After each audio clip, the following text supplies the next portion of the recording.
में आवाज देना चाहता हूं प्रदेश महासचिव ऑल इंडिया मजलिस इत्तेहादुल मुस्लिमीन जनाब शोएब वारसी राजू जी का कि वो आए और असद ओवैसी साहब की जो विचारधारा है, जो आइडियोलॉजी है, उसको आप तमामी हजरात के बीच रखें।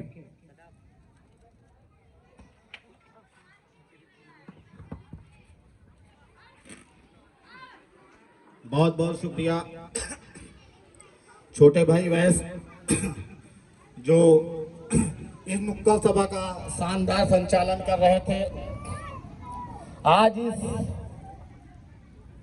अंबेडकर नगर वार्ड की इस नुक्कड़ सभा में आए इस अंबेडकर नगर वार्ड के सभी नौजवान साथी, बुजुर्गों, मेरे दोस्तों और घर में बैठी, पर्दे में बैठी मेरी आवाज को सुन रही मेरी माँ और बहनों, अस्सलाम वालेकुम।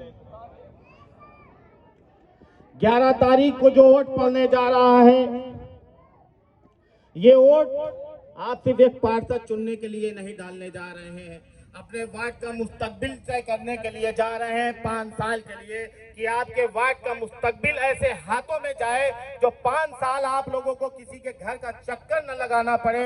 आपका पार्षद ऐसा हो कि आप अगर वो एक फोन करें तो आपका पार्षद आप मौजूद हो, आपका पार्षद वहां पहुंचकर आपकी समस्याओं को हल कर सके। और ऐसे लोगों को अगर चुनेंगे जो बड़े बड़े लोग हैं, बड़ी बड़ी इमारतों में रहते हैं, बड़े बड़े मोटर गाड़ी से चलते हैं, तो वो आपके लोगों के लिए, आपके लिए खड़े नहीं होंगे। उनके पास 50 काम होते हैं, गरीबों के पास किसी के लिए वक्त नहीं होता। इसलिए आपसे गुजारिश करने आए हैं कि 11 तारीख को जब वोट देने जाइएगा तो मजलिस इत्तेहादुल मुस्लिमीन के प्रत्याशी मेरे छोटे भाई आरिफ को, शायद आप लोगों को पता नहीं है कि आपके बेटे, आपके भाई, आपके दोस्त इस आरिफ के अंदर कितनी खूबियां हैं, ये मैं जानता हूं। ये आप लोगों की बदनसीबी है, इस वार्ड के लोगों की बदनसीबी है जो आरिफ को वोट मांगने के लिए जाना पड़ रहा है, क्योंकि आप लोग इनके बारे में नहीं जानते। मैं इस छोटे भाई के बारे में जानता हूं।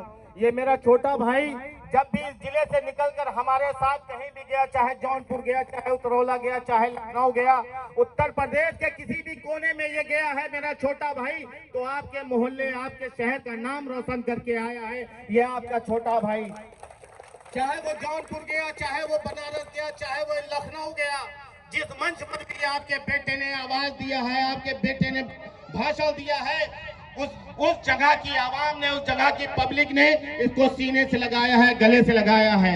ये बदनसीबी इस वार्ड के लोगों की है कि आज आरिफ को वोट मांगना पड़ रहा है।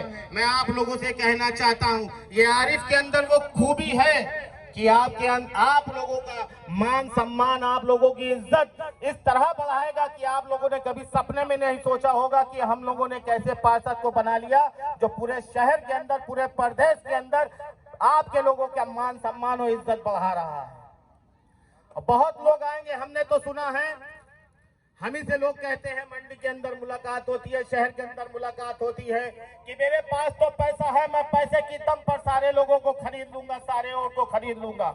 मैं अम्बेडकर नगर के लोगों, आप लोगों से पूछना चाहता हूं, क्या आप लोगों को जमीर इतना गिरा हुआ है, क्या आप लोगों का जमीर इतना मर चुका है कि कुछ चंद पैसे वाले लोग आपके जमीर को खरीदने की बात करते हैं, आपके वोट को खरीदने की बात करते हैं? मैं आप लोगों से पूछना चाहता हूं, क्या ऐसे खरीदारों का आप साथ देंगे या अपने बेटे, अपने भाई का साथ देंगे जो सुख दुख में हमेशा कंधे से कंधा मिलाकर खड़ा रहेगा? ये मैं वादा करता हूं, अगर कोई भी बात होगा, कोई भी काम होगा, ये आरिफ करेगा तो हम लोग हैं। ये आपके बेटे, आपके भाई के अंदर इतनी हुनर है, इतना टैलेंट अल्लाह ने दिया है, बस आप लोगों को पहचानने की जरूरत है। फेस बदल कर लोग आएंगे, भेड़िए की शक्ल में आएंगे और कहेंगे बीजेपी जीत जाएगी, फलाने जीत जाएंगे, धमाके जीत जाएंगे। तो मैं उन लोगों से पूछना चाहता हूं, बीजेपी को जिताने वाले, मजलिस इत्तेहादुल मुस्लिमीन के प्रत्याशी आरिफ को हराने वाले, इस मोहल्ले के दुलारे बेटे को हराने वाले, मजलूमों का सहारा बनने जो जा रहा है, उस सहारे को छीनने वाले लोगों, ये आरिफ जब आप चुनाव के बीच में आया है तो आप कहते हैं फलाने जीत जाएंगे, धमाके जीत जाएंगे। मैं आप लोगों से पूछना चाहता हूं, चाहे पार्षदी ले लो, चाहे मेयर ले लो, सब भारतीय जनता पार्टी के हैं। जब 2 सीट पर थी भारतीय जनता पार्टी इस देश के अंदर, तो लोग कहते थे भारतीय जनता पार्टी जीत जाएगी, फलाने को वोट दे देना वरना भारतीय जनता पार्टी जीत जाएगी। आजादी के 70 साल बाद हम लोग भारतीय जनता पार्टी को हराते हराते आज 345 सीट पर हमने पहुंचा दिया और भारतीय जनता पार्टी को हम हरा नहीं पाए। ये 2 सीट पर रहने वाली है भारतीय जनता पार्टी आज पूरे देश के अंदर हुकूमत कर रही है। हमारी इबादत गाहों को खतरे में डाल दिया, हमारी मस्जिदों को खतरे में डाल दिया, हमारे कुरान को खतरे में डाल दिया, हमारे लोगों को तड़पा कर मारा गया, हमारी दाढ़ियों के ऊपर तोहमत लगाए गए, हमारे मदरसों के ऊपर तोहमत लगाए गए। मैं आप लोगों से पूछना चाहता हूं, अंबेडकर नगर वार्ड के लोगों, अपने दिल पर हाथ रखकर कसम खाकर बताओ, क्या तुम्हारी मस्जिदों के ऊपर जब वार हुआ तो किसी ने सेकुलर पार्टियों ने आवाज आई? क्या तुम्हारे मदरसों के ऊपर जब हमले हुए तो क्या तुम्हारी किसी सियासी पार्टियों ने, तमाम सेकुलर पार्टियां हैं, क्या किसी ने आवाज उठाई? जब तुम्हारी दरगाहों के ऊपर आवाज उठाया जा रहा था तो क्या किसी सेकुलर पार्टियां ने तुम्हारे मदरसों के ऊपर आवाज उठाई? नहीं उठाया। अगर बोला कोई तो मजलिस इत्तेहादुल मुस्लिमीन का एक वाहिद लीडर बैरिस्टर असदुद्दीन ओवैसी बोला। तो इसलिए मैं आप लोगों से कहना चाहता हूं, जब हमारे हर मुद्दे, हर हकूक की लड़ाई लड़ने वाला बैरिस्टर असदुद्दीन ओवैसी है, तो हम लोगों का वोट का हकदार भी बैरिस्टर असदुद्दीन ओवैसी होना चाहिए और कोई नहीं हो सकता। जो हमारे हक की लड़ाई लड़े वो ही हमारे वोट का अधिकार है। क्या देते थे तो हम लोगों को, हमारी कौम को क्या मिल गया आजादी के 70 साल बाद, ये आप लोगों को फैसला करना है। चुनाव आता है 200-400 1000 500 इधर से उधर कर देते हैं, उसके सिवा और कुछ नहीं होता। मैं तो कहता हूं आप लोगों से, कोई भी आए पैसा लेकर उसके पैसों को लीजिए और खाइए, ये आपकी मेहनत की कमाई है, लीजिए और खाइए, लेकिन अहद करके चाहिए। ऐसे मक्कारों को जो पैसा बांट कर आपके बीच में वोट मांगने आया है, शायद नहीं, उसके दिल के अंदर छल कपट और बेईमानी है, वो आपके ईमान को खरीदने आया है, इसलिए वो पैसे की बात कर रहा है। जब आप उससे अपना काम कहेंगे ना तो कहेगा मैंने तो पैसा खर्च किया था तुम्हारे ऊपर, अब काम किस लिए करवाने आए हो? तो इसलिए मैं कह रहा हूँ यार, इसके पास पैसा भले नहीं है लेकिन अल्लाह ने वो जज्बा दिया है जो आज पूरे उत्तर प्रदेश के अंदर घूम घूम कर आपके मोहल्ले का नाम रोशन कर रहा है, आप लोगों के नाम को रोशन कर रहा है। तो आप लोगों का भी फर्ज बनता है कि अपने इस बेटे, इस भाई को इतना मजबूत कर दो कि पूरे उत्तर प्रदेश नहीं, इस अंबेडकर नगर वार्ड की जनता नहीं, शहर नहीं, फैजाबाद जिला नहीं, पूरा हिंदुस्तान इस बेटे को आपके जाने, इस आरिफ को जाने कि ये बेगमगंज गलहिया और अंबेडकर नगर वार्ड का पार्षद आरिफ है, जो पूरे देश के अंदर जगमगा रहा है। ये आप लोगों का फर्ज है, ये आप लोगों का फर्ज है। इससे अच्छा मौका और कोई नहीं आने वाला है, इससे अच्छा मौका और कोई नहीं मिलने वाला है। 11 तारीख को आप सिर्फ पार्षद नहीं चुनने जा रहे हैं, आप अपने वार्ड का मुस्तकबिल और पूरे देश के अंदर ये मैसेज देने वाले हैं कि अंबेडकर नगर वार्ड के गयूर मुसलमान वो गयूर मुसलमान हैं, न किसी के पैसे के झांसे में आए, न भाजपा को हराने के झांसे में आए, न किसी को हराने के काम झांसे में आए। अगर आए तो उन्होंने अपनी इत्तेहाद का सबूत दिया, मजलिस इत्तेहादुल मुस्लिमीन को वोट दिया, आरिफ को पार्षद बनाया और पूरे देश के अंदर इतिहास रख दिया कि अयोध्या के अंदर एक सीट भी ऐसी है अंबेडकर नगर वार्ड जहां के मुसलमान गयूर मुसलमान है, ईमान वाले मुसलमान है, जिन्होंने मजलिस को वोट देकर आरिफ को चुनाव जिताया और आरिफ को नगर पालिका के अंदर पहुंचाया। तो मैं आप लोगों से कहना चाहता हूं, ये तमाम जो सेकुलर पार्टियां हैं, ये इलेक्शन जब बचेगा, 2 दिन बचेगा तो आएंगे कहेंगे फलाने जीत जाएंगे, इनको वोट मत देना, ये वोट काटने आए हैं।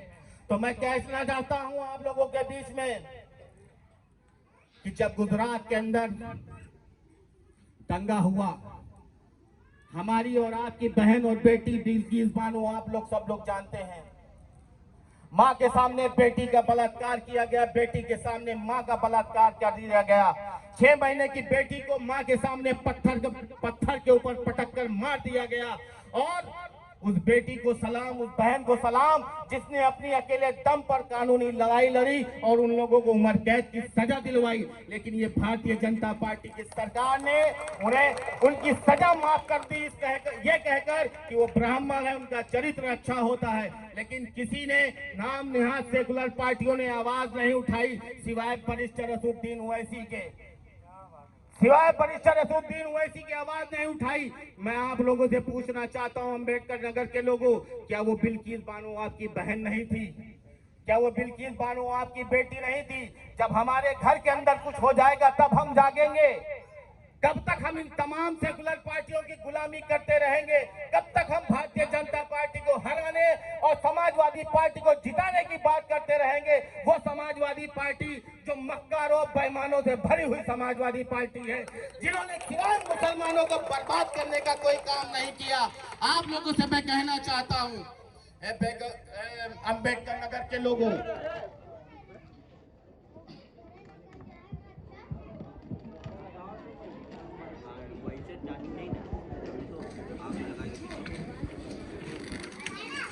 अम्बेडकर नगर वार्ड के लोगों, वक्त बहुत नाजुक है।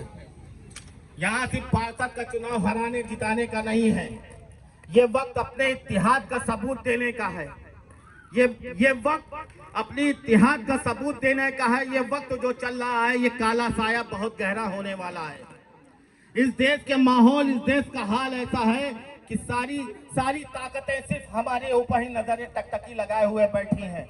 अगर हम अब भी नहीं जागे, अगर हम अब भी नहीं होश में आए, तो हम लोगों का दिन बहुत बुरा होने वाला है।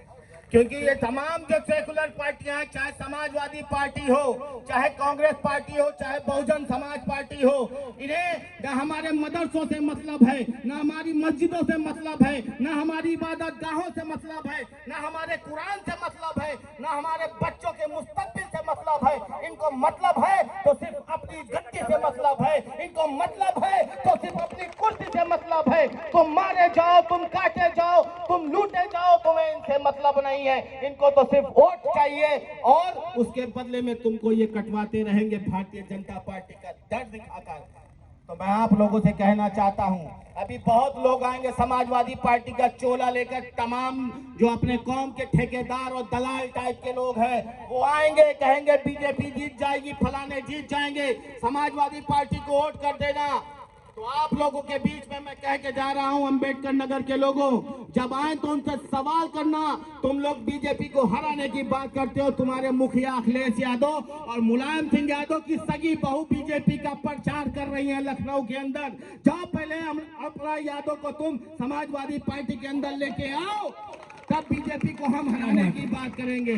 जाओ तुम अपने संधि को लेकर आओ समाजवादी पार्टी के अंदर, तब हम बीजेपी को हराने की बात करेंगे। तुम्हारा घर खानदान तो पूरा भारतीय जनता पार्टी से भरा हुआ है, और हम मुसलमानों को, जो मासूम मुसलमान है, जो जज्बाती मुसलमान है, उनको बहका कर और कहते हो भारतीय जनता पार्टी को हराना है, इसलिए वोट हमें दे देना। तो कहना कि अब ये मक्कारी और बेईमानी और दलाली नहीं चलेगी। अब जो चलेगी ना, वो पतंग चलेगी, मजलिस इत्तेहादुल मुस्लिमीन चलेगी।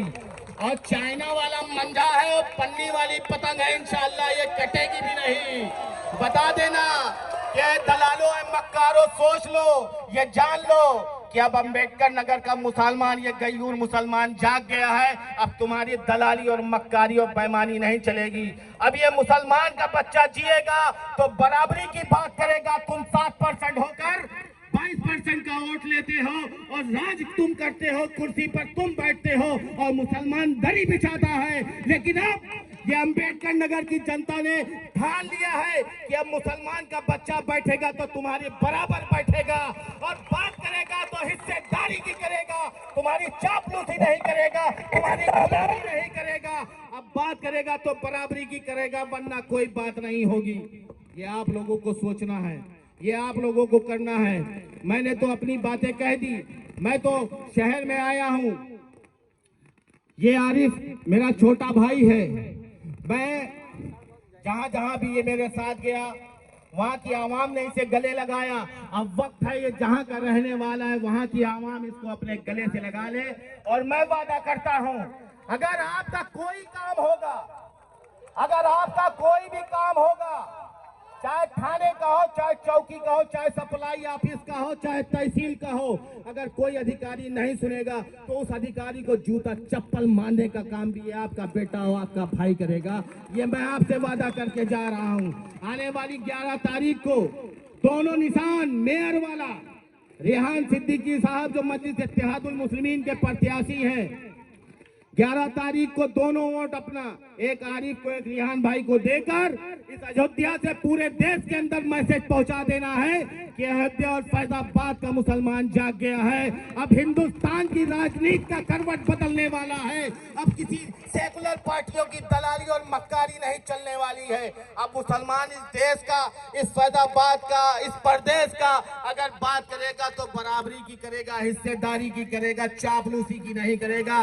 भैया भैया मंत्री जी, यादव जी, विधायक जी नहीं कहेगा। अब विधायक भी हमारे घर का बेटा बनेगा, पार्षद भी हमारे घर का बेटा बनेगा और सांसद भी हमारे घर का बेटा बनेगा, क्योंकि अब अंबेडकर नगर वार्ड से इसकी शुरुआत हो चुकी है। मजलिस इत्तेहादुल मुस्लिमीन के रूप में आरिफ पार्षद होने जा रहा है। ये वहाँ यहाँ की आवाम जो खड़ी है, जो बैठी है, जो जवान साथी ये जो यहाँ पर खड़े हैं, इसका सबूत है कि आरिफ 11 तारीख को इंशाल्लाह पार्षद होने वाला है। आप सबकी दुआओं से 11 तारीख को आरिफ पार्षद होने वाला है, आप सबकी दुआओं से। मैं ज्यादा कुछ ना कहकर इंशाल्लाह आप लोगों से दोबारा मुलाकात होगी, फिर गुफ्तगू होगी। वक्त बहुत कम है, दूसरी जगह भी जाना है। इसी के साथ मैं अपनी एक शेर कहकर अपनी बात को खत्म करता हूँ। अहले हक तकब्बुर और बातिल से पहले चल, अहले हक तकब्बुर और बातिल से पहले चल। अब हार जीत मेरे खुदा तेरे हाथ है, अब हार जीत मेरे खुदा तेरे हाथ है। हरगिज न हरा पाएगा ये अहले सितम मुझे यकीन है तेरा करम मेरे साथ है, मुझे यकीन है तेरा करम मेरे साथ है। अस्सलाम वालेकुम।